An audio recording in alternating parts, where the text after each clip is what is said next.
नमस्कार, स्वागत है आपका संसद टीवी पर। मैं हूं मनोज वर्मा और आप देख रहे हैं हमारा खास कार्यक्रम मुद्दा आपका। आज हम बात करेंगे छोटे दलों के भ्रष्टाचार की, चंदे के नाम पर बड़े खेल की। इस मुद्दे पर बात इसलिए करेंगे क्योंकि अवैध तरीके से चंदा वसूली के मामले में आयकर विभाग ने देश के 111 छोटे पंजीकृत लेकिन गैर मान्यता प्राप्त राजनीतिक दलों के 160 से अधिक ठिकानों पर छापे मारे हैं। ये राजनीतिक दल पंजीकृत हैं लेकिन भारत के चुनाव आयोग के अनुसार मान्यता प्राप्त नहीं हैं। ये राजनीतिक दल घड़ी की दुकान, झुग्गी और फ्लैटों से चल रहे हैं। ऐसी राजनीतिक पार्टियों के द्वारा डोनेशन के नाम पर करोड़ों रुपए का खेल भी किया जा रहा था। आयकर विभाग जिन राज्यों में कार्रवाई कर चुका है उनमें मुख्य तौर पर उत्तर प्रदेश, राजस्थान, दिल्ली, मध्य प्रदेश, छत्तीसगढ़, हरियाणा और गुजरात शामिल है। इसलिए यह समझना जानना जरूरी है कि ये कौन से राजनीतिक दल हैं। राजनीतिक दलों की आड़ में चंदे का क्या खेल है? क्या मामला काले धन का है? ऐसी राजनीतिक पार्टियां जो चुनाव नहीं लड़ती लेकिन करोड़ों का चंदा एकत्र करती हैं, ऐसे दलों पर अंकुश कैसे लग सकता है? मुद्दा आपका में इस पे चर्चा करेंगे और इससे संबंधित विभिन्न पहलुओं को समझने की कोशिश करेंगे। भारत निर्वाचन आयोग के पूर्व डीजी अक्षय राव जी हमारे साथ जुड़े हुए हैं। अक्षय जी, आपका स्वागत है संसद टीवी पर। साथ ही हम बात करेंगे वरिष्ठ पत्रकार राकेश शुक्ला जी से जो इस समय स्टूडियो मौजूद है। राकेश जी, आपका भी स्वागत है। और हम बात करेंगे आयकर विभाग के पूर्व प्रधान मुख्य आयुक्त डीएस सक्सेना जी से। सक्सेना जी, आपका भी स्वागत है संसद टीवी पर। लेकिन शुरुआत में अक्षय जी आपसे करूंगा। ये एक ऐसा मामला है, अगर लोकतंत्र की दृष्टि से मैं कहूं तो हर किसी को चुनाव लड़ने का अधिकार है, राजनीति करने का अधिकार है, अपनी पार्टी बनाने का अधिकार हमारे संविधान ने दिया है। लेकिन जो खेल उभर के सामने आ रहा है वो कई सवाल खड़े करता है। ये कौन से राजनीतिक दल हैं जो चंदा तो ले रहे हैं लेकिन कोई राजनीति नहीं करते, कोई चुनाव नहीं लड़ते? ये कौन से दल हैं? बहुत ही अच्छा मुद्दा आया है और समय पर आया है क्योंकि हम लोग 2 चुनाव आने वाली है। 2 स्टेट के जनरल इलेक्शन आने वाला है, उसके बाद शायद और 10-12 स्टेट के जनरल इलेक्शंस भी होंगे। उसके बाद हमारा लोकसभा के चुनाव 2024 भी आ रहा है जी। इसमें ये इस तरह का मंथन आपने जो आयोजन किया है बहुत जरूरी है। आप देखिए, जो कानून होता है और जो व्यवस्था होता है वो अच्छा होता है जी। और हम लोग हमेशा एक सोच है कि रिफॉर्म्स जो होता है, इलेक्टोरल रिफॉर्म्स हो, बाकी अनेक क्षेत्र में जो रिफॉर्म्स हैं, शायद बड़े आवाज होकर कोई पार्लियामेंट में अमेंडमेंट हो तब फिर बनता है। नो, ऐसे नहीं बनता है। मुझे लग रहा है कि हमारे जो प्रोसीजर्स हैं कुछ, उसका अगर एनफोर्समेंट सही तरह से और नई तरीके से किया जाए वही रिफॉर्म्स काफी है। उसका हम लोग एक उदाहरण आपके सामने आया है जिसका जिक्र आपने किया है जी। सिंबल्स ऑर्डर है जिसमें पॉलिटिकल पार्टीज बनते हैं। जो अनरिकॉग्नाइज रजिस्टर्ड पॉलिटिकल पार्टीज हैं, कोई गलत चीज नहीं है, वो सब सही पार्टीज हैं। क्योंकि नेशनल पार्टीज होते हैं, स्टेट पार्टीज होते हैं, ये अनरिकॉग्नाइज रजिस्टर्ड पार्टी, वो रजिस्टर्ड पार्टीज हैं। और सिंबल्स एक्ट के अंदर पॉलिटिकल पार्टीज को जो जो सहूलियत मिलता है, जो जो उनको अधिकार मिलता है, वो भी इनको मिलता है। उसमें से बहुत बड़ा अधिकार पॉलिटिकल पार्टीज को जो मिला हुआ है जी, सही कारणों से, और उसमें लिखा भी हुआ है आरपी एक्ट में कि स्ट्रेंथन करने के लिए इलेक्टोरल डेमोक्रेसी को इन लोगों को जो डोनेशन आता है उसमें इनकम टैक्स एग्जेम्पशन है जी। तो हम आज जो बात कर रहे हैं उसका दुरुपयोग की बात कर रहे हैं। तो हमारे पास अगर आज की तारीख में इलेक्शन कमीशन के चिट्ठे में अगर करीब 2800 हैं ऐसे जो रजिस्टर्ड अनरिकॉग्नाइज्ड पॉलिटिकल पार्टी, उसमें से काफी सारे पार्टी पाए गए हैं जो एक्चुअली एग्जिस्ट नहीं करते हैं। जो आपने कुछ अजीब तरीके से आपने उसका जिक्र किया कुछ नाम लेके, लेकिन बेसिकली अगर उनको चिट्ठी दें और उनसे रिप्लाई नहीं मिलता है और जाकर देखने से, मुआयना करने से पता चलता है कि ये है ही नहीं, ये हो गया एक तरफ। दूसरी है कि जो अपना जो नियम के मुताबिक जो ऑडिटेड स्टेटमेंट देना है, एक्सपेंडिचर देना है, अपने सब ब्यौरा देना है और रजिस्टर्ड होने के 5 साल के अंदर इलेक्शन में लड़ना है, वो भी नहीं होता है। लेकिन जब इनकम टैक्स एग्जम्पशन की क्लेम होता है वो हो जाता है। और जो डोनेशन का रिपोर्ट है वो भी नहीं आता है।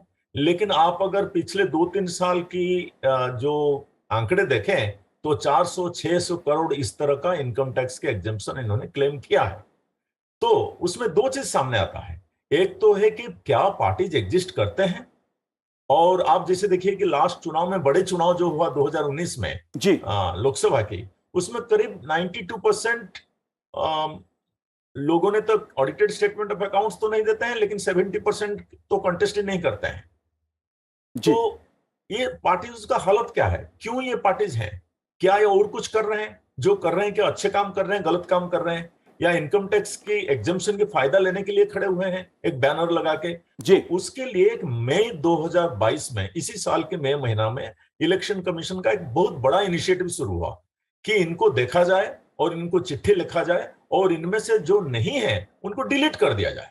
जी माने वो ना, उससे पहले 88 करीब डिलीट कर दिया, फिर 111 डिलीट किया है अभी अभी कुछ दिन पहले, करीब जी 200 तो डिलीट हो गए उसमें से। बाकी सबको बताया गया है कि भाई आप लोग अगर अपना जो रिपोर्ट्स हैं, जो फॉर्मेटेड रिपोर्ट्स होता है, जो आपकी ब्यौरा है, आय जी व्यय की ब्यौरा है, डोनेशन की ब्यौरा है, वो अगर आप नहीं देंगे तो आपके अगेंस्ट में कार्रवाई किया जाएगा। मुझे लग रहा है कि ये जी एक पॉजिटिव स्टेप है और रेगुलेटरी फंक्शन है। बिल्कुल अक्षय जी, इसके कुछ तकनीकी पहलू भी हैं, वो भी मैं आपसे समझूंगा, लेकिन सवाल, एक बहुत बड़ा सवाल यहां पर यह है कि ये ऐसे राजनीतिक दल हैं जो कहीं राजनीति करते दिखाई नहीं देते, कोई चुनाव नहीं लड़ते, इनका कोई दफ्तर नहीं कहीं पर, ऐसे भी राजनीतिक दल उभर के आए हैं। मैं सक्सेना साहब आपसे समझना चाहूंगा, लेकिन उससे पहले का आंकड़ा देश के सामने रखना चाहता हूं कि 2001 में देश में 694 पंजीकृत गैर मान्यता प्राप्त पार्टियां थीं। पिछले साल तक अगर मैं बात करूं 2021 तक, तो लगभग 2796 पार्टियां इस तरह की इस समय देश में हैं, लेकिन कुछ पार्टियां ही चुनाव लड़ती हैं। सक्सेना साहब, आप कैसे देखते हैं इस पूरे मामले को? क्योंकि इनकम टैक्स ने एक बड़ी कार्रवाई की है, जिस तरह से छापे मारे गए हैं, उसमें ऐसे ऐसे दल उभर के सामने आ रहे हैं कि पान की दुकान से राजनीतिक दल पंजीकरण है, लेकिन उस दल का पता ही नहीं है, लेकिन चंदे का करोड़ों का खेल हो रहा है। इस बारे में जो आप पान की दुकान कह रहे हैं जी वो पान शॉप वाला जो है वो कल्प्रिट नहीं है। जी इसके पीछे हवाला ऑपरेटर होते हैं। जी तो इसको मैं आपको 2 मिनट में, अगर आप मुझे टाइम दें तो मैं जी समझाऊंगा। बिल्कुल जी इनकम टैक्स की धारा 13A के अंतर्गत ऐसा होता है कि राजनीतिक दलों को जो चंदा मिलता है उस पे टैक्स नहीं लगता है। जी और 80 GEC के अंतर्गत अगर कोई भी एंटिटी, मतलब कोई ट्रेडिंग एंटिटी हो या कोई, समझ लीजिए कोई इंडिविजुअल हो, वो अगर डोनेशन देता है और चेक से देता है, नॉट बाय कैश, तो वो उसका उसे डिडक्शन मिल जाता है। मान लीजिए मेरी 1 करोड़ की आय है जी और 99 लाख का मैं डोनेशन दे देता हूँ, तो मेरी आय जो है वो उसमें से 99 लाख घटा दिया जाएगा, एक ही लाख की आय मानी जाएगी। बहुत जगह सीमाएं होती हैं, जैसे प्रोविडेंट फंड में 1.5 लाख की सीमा है, जी और समझ लीजिए होम लोन में 2 लाख की। मैं रफली आपको बता रहा हूँ, ये सीमा रहित है और इसमें कोई भी दूसरी कंडीशन नहीं है, सिर्फ इतना है कि चेक से देना चाहिए। तो इस प्रकार से काम होता है। मान लीजिए मेरे पास काफी सारी आय हो गई, तो कोई हवाला ऑपरेटर है जिसने ऐसा कोई दल बनाया हुआ है, फ्रंट पर हो सकता है उसने कोई पान वाला या कोई, समझ लीजिए जी किराने वाला रखा हुआ है, तो उस राजनीतिक दल को मैंने मान लीजिए 1 करोड़ का वो दे दिया, तो जो हवाला ऑपरेटर है 90 लाख रुपए, 95 लाख रुपए मुझे कैश में वापस कर देगा। तो मेरी टैक्स लायबिलिटी जो है उतने से कम हो जाएगी। मान लीजिए 90 लाख पे मान लीजिए 30 लाख का रफली टैक्स आता है, उतने का मुझे फायदा हो गया। और ये फर्क बात है कि ये पैसा वाइट से ब्लैक हो गया, बट एटलीस्ट मेरे पास वो पैसा है। तो ये जब मतलब सरकार ने ये कानून बनाए होंगे जी तो एक दूसरे के पूरक हैं। जैसे इलेक्शन कमीशन के लिए जो RP act, representation of peoples act, और इनकम पे टैक्स के लिए इनकम टैक्स एक्ट बनाए गए हैं, तो इस तरह से ये पूरक हैं एक दूसरे के कि जी भाई आप जो है आपके पास सफिशिएंट फंड्स होने चाहिए इलेक्शन लड़ने के लिए। तो इस लिहाज से, और मतलब अगर मैं चाहूं कि मैं किसी दल को प्रमोट करूं तो मैं उसे अनलिमिटेड डोनेशन दे सकता हूं। इस तरह की चीजों के लिए ये ऐप बनाए गए थे।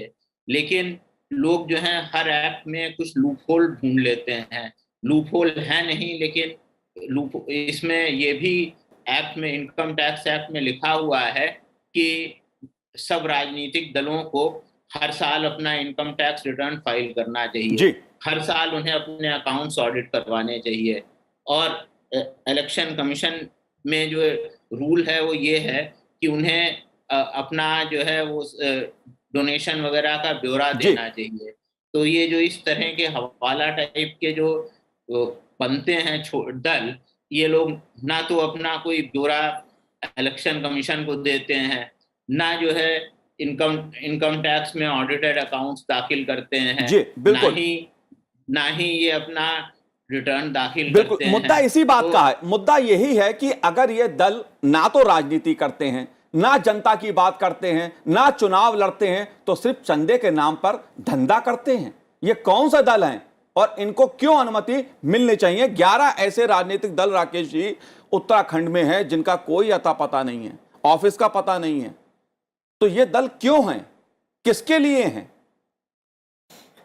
हमें लगता है सरकार की तरफ से बहुत सारी चीज़ों को सहूलियत के रूप में दिया जाता है। उसी तरह से राजनीतिक दलों के पंजीयन का काम भी एक सहूलियत की तरह किया जाए कि यदि आप जनप्रतिनिधि हैं, सामाजिक कार्य करना चाहते हैं, समाज के बीच में कुछ रचनात्मक सोच लेके आप उतरना चाहते हैं, तो आपको किसी तरह की कठिनाई नहीं हो और आप एक राजनीतिक दल का पंजीयन करा के जनप्रतिनिधि बने और जनप्रतिनिधि बन के समाज के बीच में कार्य करें। लेकिन जैसा अभी हमारे दोनों आदरणीयों ने कहा कि कहीं ना कहीं उसमें भी एक लूप पोल ले लिया जाता है। जिस तरीके से राजनीतिक दलों ने लूप पोल लिया, उसी तरह से एनजीओ ने लूप पोल लिया है। तो ये दोनों आज की डेट में भारत के अंदर एक बड़ा मतलब धनराशि का इधर से उधर करने के माध्यम बन गए हैं। राजनीतिक दलों का भी जो सामने आ रहा, छोटे छोटे जो गैर मान्यता प्राप्त वाले हैं, वो राजनीतिक दल बड़ी धनराशि लेते हैं, धनराशि लेके एक छोटा सा अमाउंट अपना परसेंटेज रखते हैं और बाकी धनराशि उसको वापस कर देते हैं और उस आदमी को भारत सरकार को अच्छा खासा नुकसान पहुंचाने के कारण मिल जाता है टैक्स के रूप में। तो हमें ये लगता है कि ये आज जिस तरीके से वो सामने आया है, उसमें सरकार को और तमाम बड़े राजनीतिक दलों को किसी तरह का भेदभाव नहीं रखते हुए एक साथ आना चाहिए और ऐसे राजनीतिक दलों, राजनीति करने के नाम पे धोखाधड़ी करने वाले दलों और उनके व्यक्तियों के खिलाफ सख्त कार्रवाई करने के लिए एक साथ होना चाहिए। जी बिल्कुल। समय समय पर चुनाव आयोग ने कुछ सुधार के लिए सुझाव भी दिए हैं सरकार को। लेकिन अक्षय जी, आपसे एक सवाल पूछूं उससे पहले एक आंकड़ा आपके सामने रखना चाहता हूं। 2019 में 66 पंजीकृत गैर मान्यता प्राप्त दलों ने 600 करोड़ रुपए से अधिक के चंदे पर टैक्स छूट का दावा किया था। तो क्या इन राजनीतिक दलों का उद्देश्य, जो इस तरह के राजनीतिक दल हैं, इनका साफ तौर पे उद्देश्य ये लग रहा है, देखने से ही लग रहा है कि ये करोड़ों के रुपए का चंदे का खेल कर रहे हैं, लेकिन इनका पंजीकरण चुनाव आयोग में क्यों? क्या कोई भी व्यक्ति, किस तरह से पंजीकरण होता है राजनीतिक दलों का? देखिए, पंजीकरण जो है भारत की जो कानून व्यवस्था और संविधान के अंदर, जी, जो इलेक्शन आरपी एक्ट के अंदर पंजीकरण का एक व्यवस्था है। वो व्यवस्था की जो उद्देश्य है वो तो महत्व है कि उनकी पॉलिटिकल पार्टीज, अगर वोटर्स को आप छोड़ दें एक बार, तो नेक्स्ट जो इंपॉर्टेंट स्टेक होल्डर्स होता है इलेक्शन में, वो पॉलिटिकल पार्टीज हैं और उन्हीं के थ्रू से ही हम रिप्रेजेंटेशन देखते हैं, लोगों का रिप्रेजेंटेशन। वो अपना आइडियाज देते हैं, मैनिफेस्टो देते हैं, लोगों के लिए काम करते हैं, चुने जाते हैं, सरकार बनाते हैं। इसमें कोई खराब बात नहीं है। और उसका और कोई दुरुपयोग का, जैसे कि सक्सेना जी ने बताया और अभी शुक्ला जी ने बढ़िया से जिक्र कर रहे थे इस बात को, मैं उसका उल्लेख करना चाहूंगा कि पॉलिटिकल पार्टीज इस लेवल को अभी आना चाहिए। खाली रेगुलेटरी जो ऑर्गेनाइजेशन है, जैसे इलेक्शन के लिए इलेक्शन कमीशन ऑफ इंडिया हुआ, आरबीआई हुआ, सेबी हुआ, आईआरडीआई हुआ, ये रेगुलेटरी ऑर्गेनाइजेशन अगर अपने फंक्शन को एनफोर्स सही तरीके से करें तो मुझे लग रहा है काफी सारी चीज हो पाएगा। और पॉलिटिकल पार्टीज को इलेक्शन फील्ड में उनको पार आके इलेक्शन कमीशन का मदद करना चाहिए। और इलेक्शन कमीशन का आप अगर मुझे 2 मिनट दें, इसको मैं एक बड़ा रिफॉर्म्स के अंदर ही देखता हूं। एक है, आप और हम लोगों ने बहुत बार चर्चा किए हैं, क्रिमिनलाइजेशन ऑफ पॉलिटिक्स का बात हो रहा है, फ्रीबीज के बारे में बात हो रहा है, हेट जो स्पीचेस होते हैं उसके बारे में बात हो रहा है, पेड न्यूज के बारे में बात होता है, सारी चीज, और फाइनेंशियल जो होता है, जो मनी पावर, उसके बारे में बात होता है। आजकल एक समय आ गया है पॉलिटिकल पार्टीज का प्यूरिटीज के बारे में बात होना बहुत जरूरी है। उसके मतलब है उनका इंटरनल डेमोक्रेसी, वो क्या सही तरीके से फंक्शन कर रहे हैं। दूसरी बात है, जैसे हमने देखा कि कुछ पॉलिटिकल पार्टीज तैयार किए गए हैं कि कैसे कि ट्रेजरी को, खजाना को लूटें, कैसे इनकम टैक्स को धोखा दें, और कैसे इलेक्शन या लोकतंत्र के नाम में ज्यादा पैसा डोनेशन दिखा के या नहीं दिखा के एग्जेम्पशंस मांगे, और उसका कोई भी रिपोर्ट भी किसी को नहीं दें। तो मुझे लग रहा है कि ये मुझे बहुत अच्छा लग रहा है, और मुझे ये अकस्मात नहीं लग रहा है। मुझे लग रहा है कि इसमें कोई सिस्टमेटिक प्लान है। जैसे 2024 की इलेक्शन की तरफ जा रहे हैं, एक रिफॉर्म्स का माहौल चला हुआ है। आप अगर 4 बार रजिस्ट्रेशन की डेट का बात हुआ, तो आपने देखा है कि लॉ में चेंज हुआ, और आधार के साथ जुड़ा गया जो हमारे एपिक कार्ड सिस्टम को, इलेक्ट्रल डाटा को, और बहुत सारे चीज हो रहा है इलेक्शन मैनेजमेंट में, जो कि एक बड़ी तैयारी है कि सारे प्यूरिटी और smooth, free, fair, transparent election हो, जिसमें कि पॉलिटिकल पार्टीज पहले अपने को दिखाएं कि वो सही तरीके से काम कर रहे हैं, कोई धांधली नहीं कर रहे हैं। मुझे लग रहा है कि ये जो मनीषा है, या अगर आप सही अपने आप में नहीं माने तो आपके ऊपर तो कोई रेगुलेशन होगा ना, नहीं तो फिर ऐसे जो कंट्री का जो इलेक्शन सिस्टम है, जो कि दुनिया में बहुत मशहूर है, जो कि गोल्ड स्टैंडर्ड बोला जाता है, उसको तो ऐसा आप छोड़ नहीं सकते हैं कि भाई बर्बाद हो जाए। अक्षय जी, इसलिए पॉलिटिकल पार्टीज अपना जिम्मेवारी संभालें, नहीं तो इलेक्शन कमीशन अभी जो मुहिम लिया है मई से, जिसका क्या आप अभी पब्लिक में उसका डिस्प्ले हो रहा है, आप मैं ये नहीं बोल सकता हूं कि इनकम टैक्स डिपार्टमेंट कहां, कैसे, क्यों रेड किया है, उसके बारे में मैं जिम्मेवारी के साथ बोल नहीं सकता हूं। लेकिन इलेक्शन कमीशन जो स्टार्टअप किया है उसमें, और डिपार्टमेंट ऑफ रेवेन्यू या इनकम टैक्स को जो रेफर किया है और लोगों को नोटिस दिया है, वो बहुत सही दिशा में कदम है। जी अक्षय जी, एक बात और समझना चाहता हूं, क्योंकि एक नियम जो मुझे दिखाई दे रहा है, जो समझ में आ रहा है कि ऐसे राजनीतिक दल पंजीकृत हैं चुनाव आयोग में, लेकिन भारत के चुनाव आयोग के अनुसार मान्यता प्राप्त नहीं है। एक शायद ये टेक्निकलिटी बहुत बड़ा एक मुद्दा उभर के सामने आ रहा है, इस पे आपका क्या कहना है? नो, ये जो है, ये आपको जितना बड़ा लग रहा है, मुझे नहीं लग रहा है, क्योंकि ये कुछ पॉलिटिकल पार्टीज को कैटेगराइजेशन किया गया है, जैसे कि सारे पार्टीज नेशनल पार्टीज नहीं होते हैं, ओनली 8 पार्टीज हैं, ऐसे 50 पार्टीज हैं। सारे पार्टीज को उनका जो इलेक्शन में रोल, कितना इलेक्शन लड़ते हैं, कितना वोट देते हैं, कहां तक इलेक्शन में गए हुए हैं, इसका एक आंकलन होकर उनका कैटेगराइजेशन होता है। उसका मतलब नहीं कि वो अवैध पार्टी है, इसलिए तो उनका नाम है रजिस्टर्ड पार्टी। लेकिन रजिस्टर्ड पार्टी होने की, आपका पॉइंट में अच्छी तरह ले रहा हूं, इन पार्टीज का ऊपर नजर रहना चाहिए और बार बार इनका रिव्यू होना चाहिए, जो कि अभी हो रहा है। मेरे हिसाब से वो एक बड़ी पैमाने पर आजकल हो रहा है कि पार्टीज, आपके मन में जो द्वंद है मैं उसको समझ रहा हूं कि इन पार्टीज क्या कर क्या रहे हैं। और ये जो इनकम टैक्स एग्जम्पशन 600-400 करोड़ का बात हो रहा है, और 90% जो ऑडिटेड अकाउंट नहीं दे रहे हैं, और इलेक्शन लड़ भी नहीं रहे हैं कई सारे, और जब उनको चिट्ठी दो तो पत्ते पर वो लोग मिलते नहीं है, तो कर क्या रहे हैं? ऐसे तो कुछ नहीं है कि कोई देश के विरोधी काम कर रहे हैं, एटलीस्ट तो अपना आरपीआर के अंदर तो गलत काम कर रहे हैं। इसलिए तो आपने देखा कि 200 डिलीट हो गए हैं कम से कम। मुझे लग रहा है आगे आगे ये जो काम शुरू हुआ है, ये और कठोर होगा, निर्णायक होगा, और पॉलिटिकल पार्टीज और इलेक्शन प्रोसेस में इससे प्यूरिटी आएगा। बिल्कुल बिल्कुल सक्सेना जी, लेकिन एक मुद्दा ये भी काले धन का भी उभर के सामने आ रहा है कि काले धन को सफेद करने की शिकायत ऐसी भी उभर के सामने आती हैं। आप कैसे देखते हैं इस मुद्दे को? क्यों काले धन का मुद्दा एक बहुत बड़ा मुद्दा है, और राजनीतिक पार्टी बनाकर अगर काले धन को सफेद करने का कोई खेल हो रहा है तो अपने में यह और बड़ा मुद्दा बन जाता है। आप कैसे देखते हैं इस मुद्दे को? बड़ा मुद्दा है, आप और हम लोगों ने। अच्छा, सक्सेना साहब अक्षय जी, ये मैं सक्सेना साहब से समझना चाहता हूं, क्योंकि काले धन के मुद्दे पर इनकम टैक्स लगातार कार्रवाई करता रहा है, लेकिन यहां तो ऐसी राजनीतिक पार्टियां जो राजनीति नहीं करती, बाकी चंदे के नाम पे सारा खेल कर रही हैं, इनके खिलाफ क्या कार्रवाई होती है? मैं आपको बता दूं कि अभी जो सीसी साहब थे, उन्होंने इनकम टैक्स को एक चिट्ठी लिखी थी, जिसमें उन्होंने ये तफसील से बताया था कि कौन सारी पार्टियां हैं। लेकिन इसके पहले भी, आज से 1-1.5 साल पहले भी ऐसी पार्टीज पे और जो उनके बोगस डोनर्स थे उन पे रेड हुआ था, और उसमें काफ़ी सारा काला धन सामने आया था।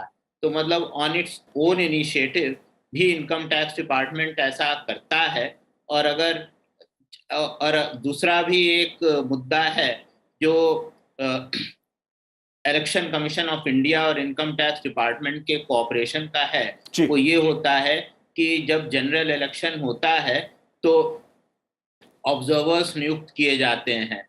तो एक्सपेंडिचर ऑब्जर्वर जो है वो ज़्यादातर इनकम टैक्स डिपार्टमेंट के होते हैं। तो वो जाके कॉन्स्टिट्यूंसी में देखते हैं कि कितना पैसा खर्च हो रहा है और उसका सही ब्यौरा दिया जा रहा है कि नहीं, ज़्यादा तो नहीं खर्च कर रहे हैं, क्योंकि जो है हर इलेक्शन में एक लिमिटेड अमाउंट ही, एक लिमिट तय की गई है, उतना ही पैसा कैंडिडेट खर्च कर सकते हैं। तो जो राजनीति में जो ब्लैक मनी है वो इनकम टैक्स और इलेक्शन कमीशन ऑफ इंडिया की अगर पार्टनरशिप हो, अगर उनमें इंफॉर्मेशन का आदान प्रदान हो, तो जो इलेक्शन प्रोसेस है उसमें काफ़ी सुधार लाया जा सकता है। जैसे अभी मैं बता रहा हूँ कि एक लीगल रिक्वायरमेंट है कि ऑडिटेड अकाउंट्स जमा करने हैं जी। और इलेक्शन कमीशन को जो है उसका हर साल डोनेशन का खुलासा देना है, रिटर्न ऑफ इनकम जो है वो देना है। तो अगर हर साल समझ लीजिए मार्च का महीना जाता है, उसके बाद ऐसी लिस्ट अगर आपस में एक्सचेंज की जाए इनकम टैक्स में और इलेक्शन कमीशन ऑफ इंडिया में, तो इस तरह के जो डिफ़ॉल्ट्स हैं कि भाई कौन दल नकली हैं जिसने, तो उसका इंडिकेशन मिल जाएगा। और अगर सख्त कार्यवाही की जाएगी तो जो हवाला, मतलब आप इसको दल के नाम से कह रहे हैं, मैं इन लोगों को हवाला ऑपरेटर कहूँगा, क्योंकि ये पैसे को मनी लॉन्ड्रिंग में लिप्त हैं। तो ऐसे लोगों की पहचान हो जाएगी और अगर 1-2 साल इन पे कार्यवाही होगी तो लोग इस तरह से बोगस पॉलिटिकल पार्टीज फ्लोट करना बंद कर देंगे। बिल्कुल तो बिल्कुल बिल्कुल सही आपने सक्सेना साहब कहा। मैं इन्हें दल इसलिए कह रहा हूं क्योंकि ये पंजीकृत हैं, लेकिन गैर मान्यता प्राप्त हैं। मैं इसलिए इनको दल कह रहा हूं, लेकिन इनके दल, राजनीतिक दल वाला एक काम ये नहीं करते हैं। सही कह रहे हैं आप, हवाला ऑपरेटर्स काले धन को सफेद करने का धंधा इनका है, चंदे का धंधा पूरा करते हैं। कैसे करते हैं कि मुंबई में आयकर विभाग के अधिकारी सायान इलाके में एक झुग्गी झोपड़ी का इलाका है, वहां पर गए थे। 100 वर्ग फुट की झोपड़ी में स्थित एक ऐसी पार्टी का पंजीकृत ऑफिस मिला। बैंक रिकॉर्ड के मुताबिक इस पार्टी ने पिछले 2 साल में करीब 100 करोड़ रुपए का डोनेशन लिया था। राकेश शुक्ला जी, ये वो पार्टी थी, झुग्गी से चल रही थी, 100 करोड़ का डोनेशन। क्या करा जाए? राजनीति के नाम पे, लोकतंत्र के नाम पर ऐसे दल फल फूल रहे हैं देश में। देखिए, निर्वाचन आयोग की अपनी सीमा, अपनी मर्यादा है। इनकम टैक्स डिपार्टमेंट का काम होता है सूचना के आधार पे कार्य करना। मुझे लगता है निर्वाचन आयोग को यहाँ पे सरकार की तरफ से और स्वमेव कुछ ठोस कदम उठाने की आवश्यकता है। ठोस कदम से तात्पर्य मेरा ये है कि जो रजिस्टर्ड पार्टियां हैं वो बहुत सारी 2000 यदि हो गई हैं तो निश्चित तौर पे वो संदेह के दायरे में आती हैं। क्या देश में इतने राजनीतिक दल हैं जो चुनाव प्रक्रिया में हिस्सा ले रहे हैं? और कहीं ना कहीं किसी न किसी राज्य में लगातार चुनाव होते हैं। हम कहते हैं मान लीजिए यदि वो किसी राज्य के चुनाव की हिस्सेदारी के लिए ही रजिस्ट्रेशन करवाए हैं, तो क्या वो उस राज्य के चुनाव में हिस्सा लिए हैं? सिर्फ रजिस्ट्रेशन कर देने के बाद ये इंतजार करते रहना और सिर्फ कागजी कार्रवाई करना भी उचित नहीं है। निर्वाचन आयोग को जिन राजनीतिक पंजीकृत राजनीतिक दलों की तरफ से हिसाब नहीं दिया जा रहा, उनकी तरफ से अपने पदाधिकारियों की लिस्ट नहीं दी जा रही, निर्वाचन प्रक्रिया जो चुनावी दलों की होती है उसकी जानकारी नहीं दी जा रही, तो निश्चित तौर पे निर्वाचन आयोग के पास ये अधिकार होता है कि उन दलों की मान्यता तुरंत समाप्त करके वो इनकम टैक्स डिपार्टमेंट को सूचित कर दे और राज्य निर्वाचन आयोग वहाँ के जिला प्रशासन और राज्य सरकार को सूचित कर दे। मुझे लगता है यदि ये सख्ती लाई जाएगी तो ये जो तेजी से पनप रहे हैं जो राजनीतिक दल और काला धन का कहीं ना कहीं वो एक नया स्रोत तैयार कर रहे हैं, उन पर अंकुश लगेगा। जी बिल्कुल राकेश जी। अक्षय जी, चुनाव आयोग में पंजीकृत जो पार्टियां हैं उनमें से 7 मान्यता प्राप्त राष्ट्रीय पार्टियां हैं और 59 मान्यता प्राप्त राज्य पार्टियां हैं। चुनाव आते हैं उससे पहले भी एक तरह से एक सिलसिला शुरू हो जाता है दलों के पंजीकरण कराने का, एक तथ्य ये है। लेकिन मैं आपसे एक सवाल ये भी पूछना चाहता हूं कि तमाम जो बड़े दल भी हैं उसमें भी कई बार खबरें उभर के सामने आती हैं कि अपना हिसाब किताब नहीं दिया चुनाव आयोग को, उनके बारे में आपका क्या कहना है? अच्छी बात तो नहीं है जी और ये जो फिस्कल साइड में दो बातें सीधी है, एक है मसल पावर, एक है मनी पावर। मसल पावर के ऊपर काफी हद तक कंट्रोल आ गया है, क्योंकि जब से आपने वो जो दबंगी है उसको कंट्रोल किया है, एनफोर्समेंट, पुलिसिंग और ईवीएम जब आया। लेकिन जो मनी पावर है उसके ऊपर पूरा कंट्रोल अभी तक आया नहीं है।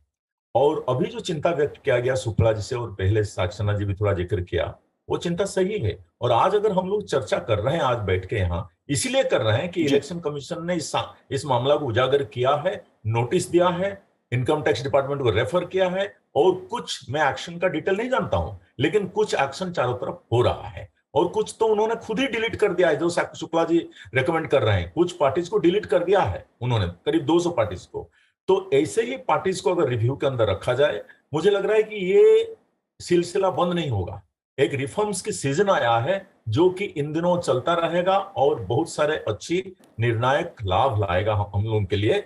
और जो बड़े पार्टी हो या छोटे पार्टी हो, जैसे सक्सेना जी ने एक्सपेंडिचर कंट्रोल की बात कर रहे थे, जी। अभी तो इनकम टैक्स सीबीडीटी डिपार्टमेंट के साथ मिलकर इलेक्शन कमीशन कई सालों से, मतलब अभी मेरे को लग रहा है करीब करीब 10 सालों से जी। ये जो एक्सपेंडिचर, जो रिव्यू, मॉनिटरिंग और एक्सपेंडिचर का खुलासा, ट्रांसपेरेंसी बड़ा कामयाबी है उस बात पर, और सीजर्स जी बिल्कुल अक्षय जी, बिल्कुल बिल्कुल, इसके तमाम पहलू हैं क्योंकि सवाल देश के लोकतंत्र का है, देश की राजनीति का है। लिहाजा राजनीतिक दलों से जो ईमानदारी की उम्मीद की जाती है, पारदर्शिता की उम्मीद की जाती है, उसका भी एक बहुत बड़ा मुद्दा जनता की नज़र में होता है। वो दल चाहे छोटा हो या बड़ा हो, पंजीकृत हो या गैर मान्यता प्राप्त चुनाव आयोग से दल हो, लेकिन ये अपने आप में एक बड़ा मुद्दा है कि कुछ दल ऐसा काम कर रहे हैं, कुछ छोटे दल जिनका काम चुनाव लड़ना नहीं है, ना जनता की बात करना है, सिर्फ चंदे का धंधा करना है, और ऐसे दलों पर अंकुश लगना ही चाहिए। निर्वाचन आयोग ने सरकार को चुनाव सुधार के लिए कई सिफारिशें भी भेजी हैं, उम्मीद है इस पर भी कार्रवाई होगी। आप तीनों ने इस कार्यक्रम में भाग लिया, आप तीनों का बहुत बहुत शुक्रिया। संसद टीवी से बात करने के लिए बहुत बहुत धन्यवाद। तो आज हमारे इस कार्यक्रम में इतना ही, मुझे दीजिए आज्ञा, नमस्कार।